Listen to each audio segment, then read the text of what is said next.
This is Leisha Holmes of Key Recruitment, and I'm absolutely thrilled to welcome to our podcast and YouTube watchers and viewers. A very famous name to those who are avid bookworms. We have Steve Guest, who is the director of S Guest Consultancy Services and Amazon's best-selling author of The Top Biller, The Life of a Recruiter. Please welcome Steve. How are you today? I'm very well, thank you. Looking forward to chatting with you. Yeah, it's been really lovely getting to know you off camera. And obviously, for those who aren't yet following you, you must click through and have a look at Steve's profile, because you've got a really interesting background. And obviously, I've invited you on here today to talk about your career, sort of any lessons learned for those who, you want to engage with, but also to talk about how you became an author. So tell us how your early career started, because you did move from recruitment into purchasing. You've got quite an interesting background. So tell us that story. Yeah, so if I even go back further, at school, I was kind of your typical swotty, hard-working, diligent academic, and I was very, very quiet, the kind of, I suppose, considered person that sat at the back of the room, ran home to do my homework as fast as I can, that sort of student. Wow. Went to uni to try and get out of that shell and be a bit more confident. Then I went off to be a holiday rep because I still wasn't that loud, confident, kind of brash person, and I knew I needed to find that edge.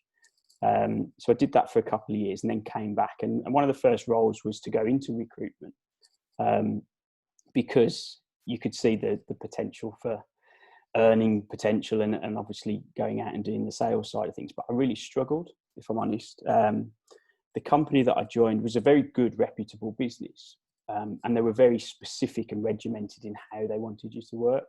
And I think coming from perhaps a very relaxed holiday rep background, I struggled to implement what they wanted. And I only lasted about 8 or 9 months. But in many respects, it probably taught me really good ways to work. I just didn't realise it at the time. It probably came at the wrong time. Went off to do purchasing, got qualified as a strategic commodity buyer at Severn Trent, dealing with multi-million-pound frameworks. I was negotiating long-term frameworks, £6-7 million contracts. And it taught me the art of negotiation, which was great. But there was still something missing. And I think you could negotiate a huge contract and you'd get a pat on the back and given your next contract, but the earning potential didn't change. Right. And I would sit there. At the time, my wife was working at Hayes. She was their top billing temp consultant, dealing with maintenance trades. And I was seeing the sorts of income and revenue she was creating. And I think being the typical man, you're kind of looking at that thinking, I can't have her earning more than me. So my thought process was to go and get a job in recruitment, recruiting for procurement staff. Yeah. And if I'm honest, that's where the whole process started within recruitment. I went to Hayes Purchasing Supply. First interview went really well, and I came out skipping, thinking, yeah, I've nailed that. I've got the job. They invited me back for a second interview, even invited me to play in the five-a-side football, charity football games afterwards. Went for the second interview, and the feedback was I wasn't what they were looking for. Didn't fit the profile. I was too calm, too considered. I wasn't confident or loud enough. Wow. Wasn't really what they were looking for. I was devastated, to be honest, because I wasn't used to not getting a job from an interview. I've tended to always got offered. And I walked out of the building just thinking that wasn't meant to happen. No, that wasn't the outcome I was expecting. Not at all. I thought the decision was made, if I'm honest, because I was still due to be playing in their charity Hayes football team. So across in Birmingham, the setup was you had Hayes Purchasing Supply, and across the road you had Hayes Construction and Property, which was the same division that my wife worked for. So crossed the road, went into Hayes Construction and Property and said, look, take me on and I'll prove every single working hour of the day that they were wrong to not take me on. And they were wrong to judge my character on the ability to actually deliver on service. And that was my motivation. That was my fuel to my fire, really, because I could use that level of rejection to actually say, no, you've missed out here. And I was the quickest trainee to get promoted, the quickest consultant to get promoted. I still hold the regional records as far as I'm aware that I set back in 2007. Wow, that's amazing. 17 perm placements in a month. Wow, what was the revenue on that? The end fees was about 58k, Nice. I think, just short of 58k. Very good. And I used to drop an email to the MD of purchasing supply every so often and just say, look what you could have had. Yeah. Look at the That's results. like a Pretty Woman, isn't it? When she walks back in the store and she goes, big mistake. Exactly. Good for you.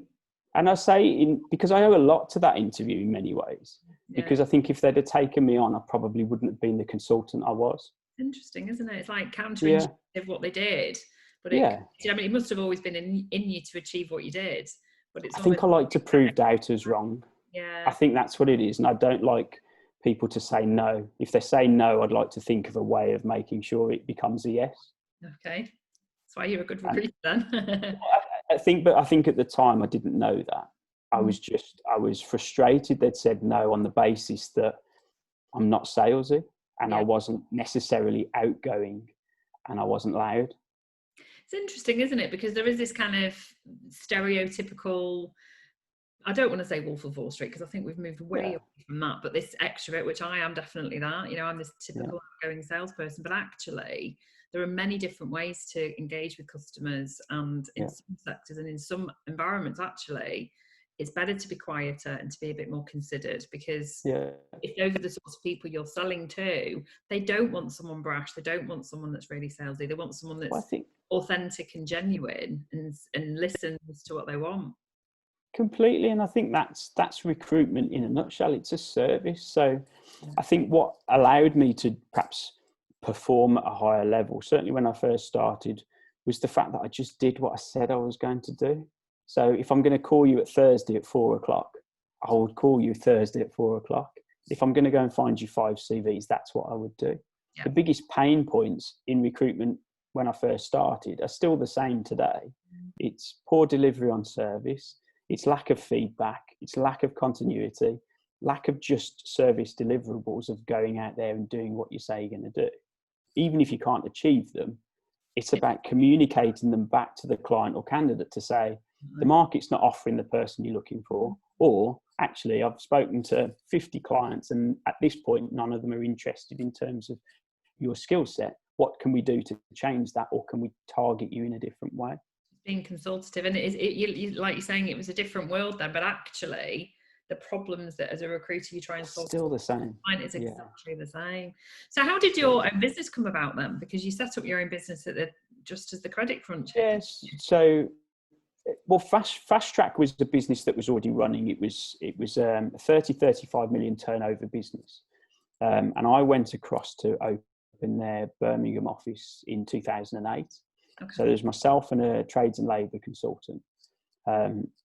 Obviously, UK recession, construction hardest hit market that was out there. We had 6 months restrictive covenants. Yeah. And we had to open a new office. We had the office in the middle of Birmingham in a Regis managed service building. So it wasn't cheap. Yeah. It wasn't cheap. And you probably could have fitted about 20, 30 consultants in there. It was big space per head. Goodness. Yeah. I mean, the ambition was huge from the start, but actually 2 or 3 months in, the realism kind of hits, and you sit there thinking the perm market had pretty much died in construction.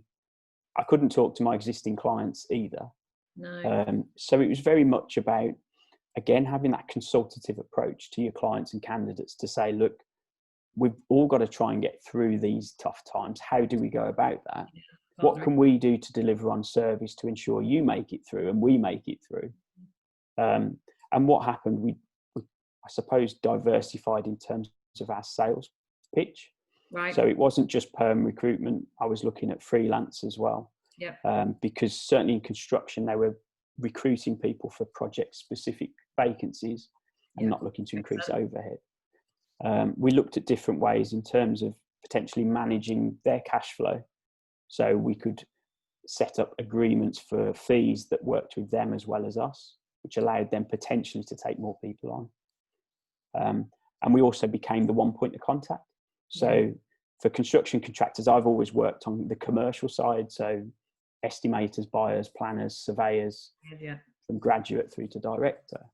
And we just went to them and said, look, we will find anybody you need, from administrators, receptionists, right the way through to HR managers, account staff, whatever it might be.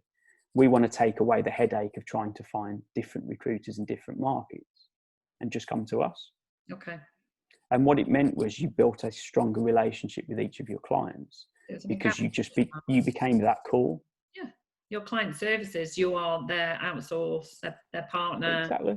a part of their business. It's almost, it's not the reverse of a niche model, but it's actually more of a sort of, like you say, a key account focus. Very much so. I think for you as a business. So would you then have one person servicing all those different roles, or would it be there were a fast track client and then they would have different people in the business? Yeah, so certainly in the first probably 12 to 24 months, it was me. So I was the perm consultant. So it was about growing a client relationship and almost being an extension of their brand. Yeah. And if you could become the one that becomes that one point of call, one point of contact, then it just allows you to focus and still build the relationships with your existing client base. Yeah. As I grew the office, I could then bring in consultants that looked after specific areas. Exactly. So you could bring in an operations consultant, you could bring in an M&E consultant, and it organically grew because you had a strong foundation for your client base. It's interesting, isn't it? Because as obviously I supply to the recruitment sector. My whole industry is recruiters, and typically what happens is you will have a finance recruiter that will start realizing that, do you know what, we've got a load of clients here that need IT or they need HR, whereas you saw it as we've got a client, let's ring fence the client relationship and then see what they need. And I wonder whether or not that's an approach that now, as we sort of head into a COVID world, that's actually a better way to manage your cash flow, knowing that you've got a client relationship and you will go and deliver whatever that client needs. I think so. I think that the benefit I had was it was just two of us in an office.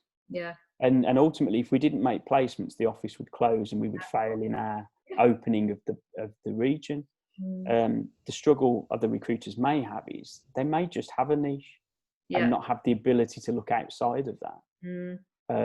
I think back to some of my struggles at Hayes, where it was so specific. My market within Hayes was commercial construction roles within Birmingham postcodes, letters A to M.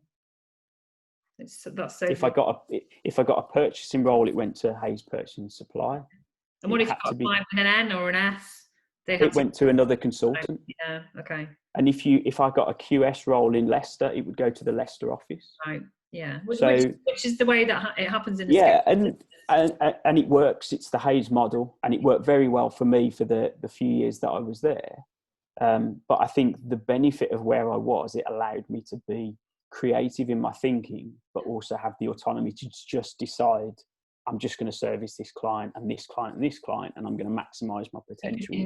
You could be nimble. So where in this did you decide to become, or to write down? How did the book come about? I think since 2016, I've been getting more involved with property investments. So I've created a property business that I'm looking to grow, that creates the legacy for my kids and that kind of retirement plan. But the social circles that I was mixing with from the property side, it was all about telling people what you do, letting people know that you're within the property and this is what you're investing in. But the majority of people in the property side have all wrote books as well. Certainly the influencer type people and the mentors. So I was sat there thinking, I knew I was going to be leaving working with Fast Track it's actually a year ago, end of September. Oh, right. And what I wanted to do was write a book that, I suppose, championed the underdog, told recruiters out there that actually you don't need to be the biggest and loudest in the office. You just need to deliver on what you say you will. Yeah. It was okay to be different. It's okay to be calm and considered and actually just talk when you feel you've got an opinion or you've got something that will add value.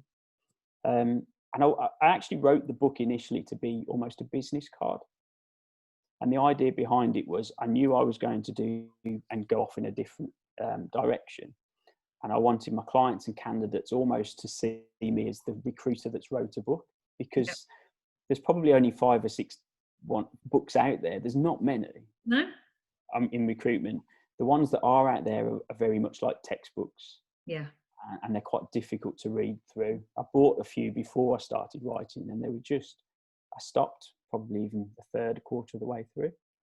So I wanted to write something that resonated with your everyday consultant, inspired and motivated, and also spoke to the person that sat there thinking, I'm a little bit different in this office. I'm not sure I fit.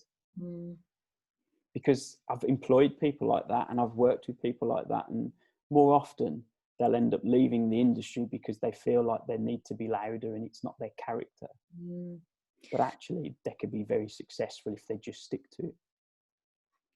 And it's very insightful, isn't it? Because ultimately we're a diverse human species, and it takes all sorts, and you can use psychology, there's so many different techniques and mechanisms and tests that you can use and incorporate, that if you employ just one type of person and one style, it's not going to suit absolutely everybody. So it's an absolutely ridiculous notion that just because somebody's quieter doesn't mean that they're going to be any less efficient or productive or successful. And there is that old saying, isn't there, that empty vessels make most noise. And I think very often, especially with LinkedIn now being this immense platform where I'm very conscious of that myself, but you can get so distracted by the noise that is out there, but actually it's the content, and as a recruiter, it's what you actually say, not how much you say. Exactly that. And the actions, it's actions, isn't it? Your client will remember you if you spoke to them and they gave you a brief and you come back and deliver on that, as opposed to, I don't know, how loud you were in the meeting. That's it. And I think with recruitment, the best recruiters are the most consistent. Yeah. Clients and candidates want a consistent service, and they want to know where they stand at any point during that process. And I think if you manage it correctly and you've got a step-by-step structural approach, which is how I've worked for 14 years, it's what makes the difference. In my experience of working with mentoring and training consultants, the majority of consultants are very likable people. They're very good at what they do. They're good at building relationships. They are outwardly spoken individuals, and they can quite comfortably sit in a room of people. But most often they lack the structure behind what sits behind that service. And I think very much that's what made me different back in the day, but equally also allows me to coach and mentor consultants to adding that to what they do, and they will naturally improve. So when you've hired somebody, what makes them stand out to you? I.e., what are the traits that you would look for? Okay, so I had some great staff. I actually really missed them at Fast Track. I had 19 staff at its peak. We had an office in Manchester and an office in Birmingham. And when I interviewed consultants, obviously you ask for the normal sorts of things. So the billings, the activities, how they approach their day-to-day work. I wanted to see what motivated them, what got them up every day to skip into work, what would get them to jump over the hurdles that we naturally deal with every single day. And if I could see in the whites of their eyes that they had something specific that they were looking to do. So it might be they get married, buying their first house, nice holidays, flash clothes, whatever it might be. I wanted something that you could naturally see them passionate about looking to achieve. Yeah. Because if I could find that, it doesn't matter whether they've got no experience, a little bit of experience, or massively experienced. There's something that I can work with to get them to the next level. It's tangible, a tangible goal. Yeah, exactly. If it's all bravado and it's sales talk, which all of us recruiters can turn on and off as and when we want sometimes, I didn't want that. I didn't want the mavericks. I didn't want the people that will come in and bill excessive amount and then be gone in 12 months. I wanted the people that cared about the service, genuinely wanted to do well, and were looking for ways to step up to that next level. Yeah, no, definitely. And I think there's a lot to be said for that consistency, because it implies that there's discipline. But also you've sort of touched on a subject that seems to be, it resonates across every single interview that I've done for these channels, which is communication. You know, someone that communicates with you, with themselves, with their customers, completely. That's candidate or client. Completely. And I think my view of anybody that I ever managed or was responsible for was, if I can get that person to achieve whatever it is they need to achieve, not only do they look good, I can sit in directors' meetings and praise all of the staff because they've achieved this, this, this, this, and this.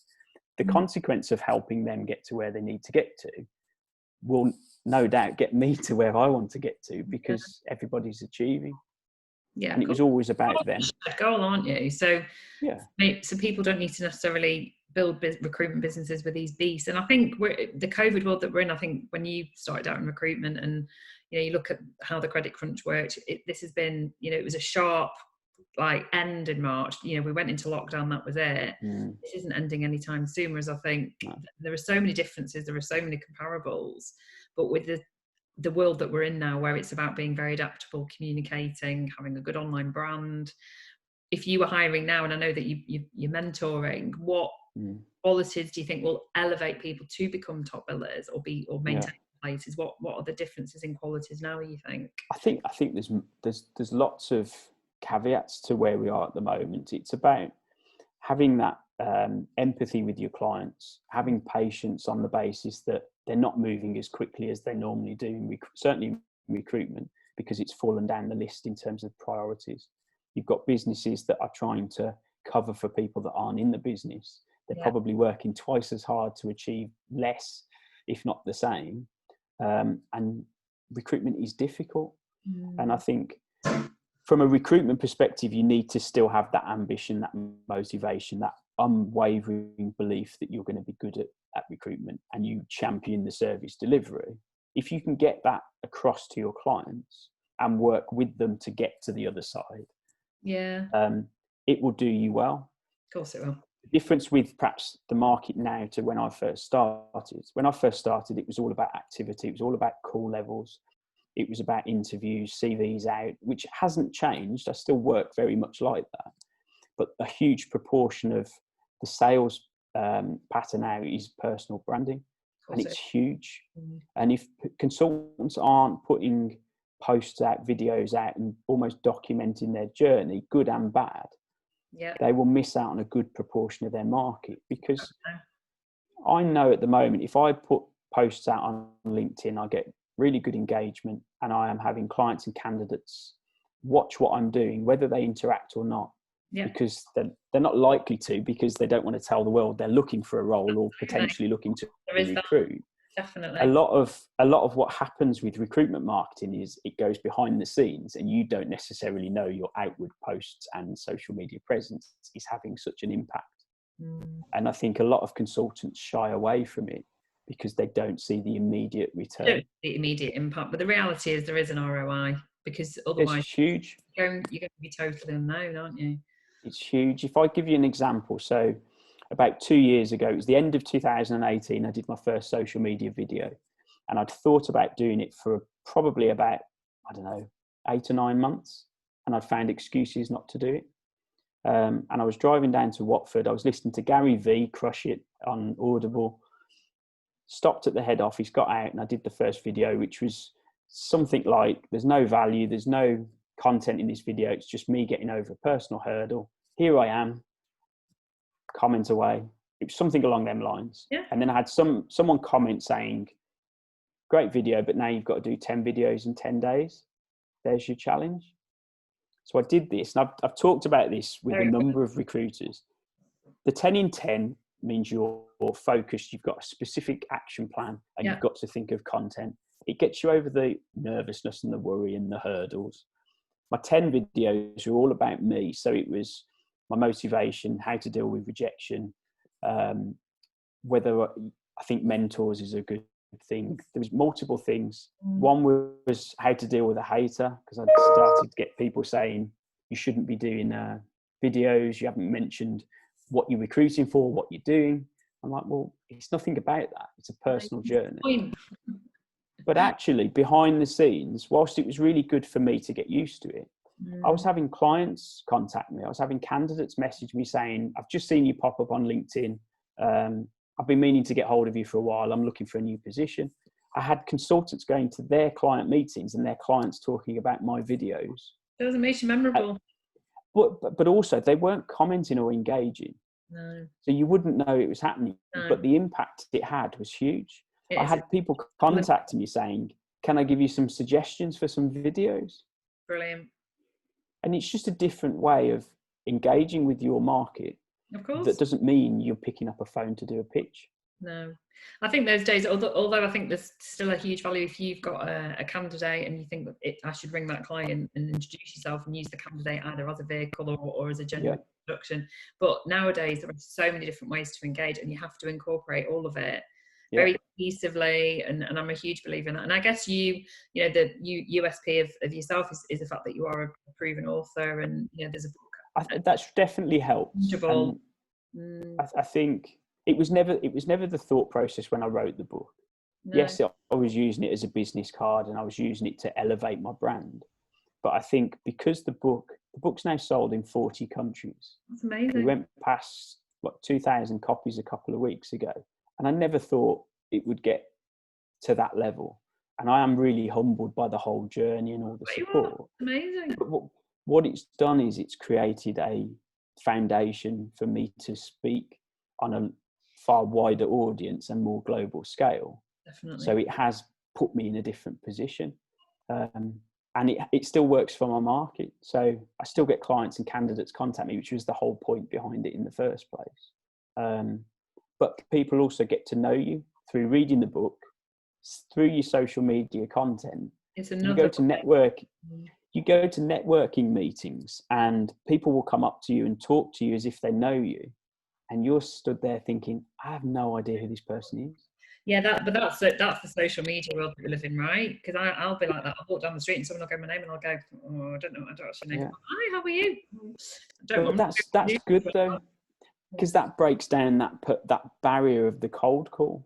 Yeah, of course. And whilst it could be a cold call and it might be a business development call, actually, your market will already know who you are anyway. That could be good or bad.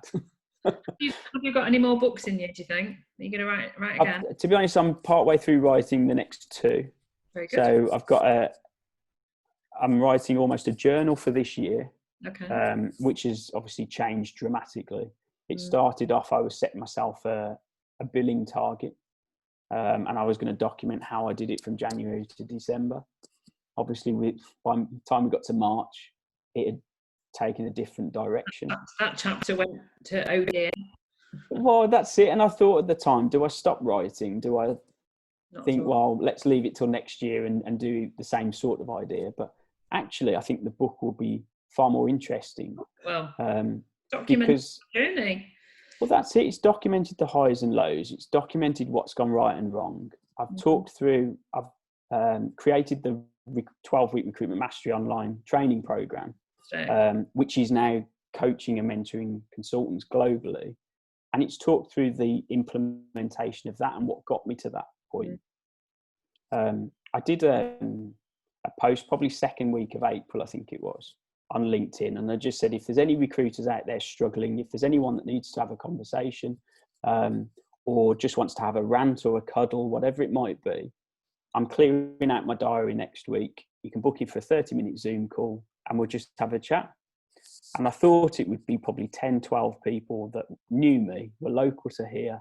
And it ended up being 62 people. Oh, and it was global. It was Switzerland, US, South Africa, Canada, New Zealand, Japan, Singapore, UK. It was crazy. And by the end of the week, I was absolutely exhausted. Yeah. But what it told me was all the pain points, all the problems, all the hurdles that recruiters face is not just specific to the UK, it's global. Yeah. It's global. And I think the market, fundamentally, the challenges are all the same. They're exactly the same. And because I'd stopped coaching and mentoring the consultants because I'd left working with Fast Track, there was a bit of a void anyway in terms of where I was because I was just recruiting for me. The online training programs allowed me to get that mentoring and coaching back.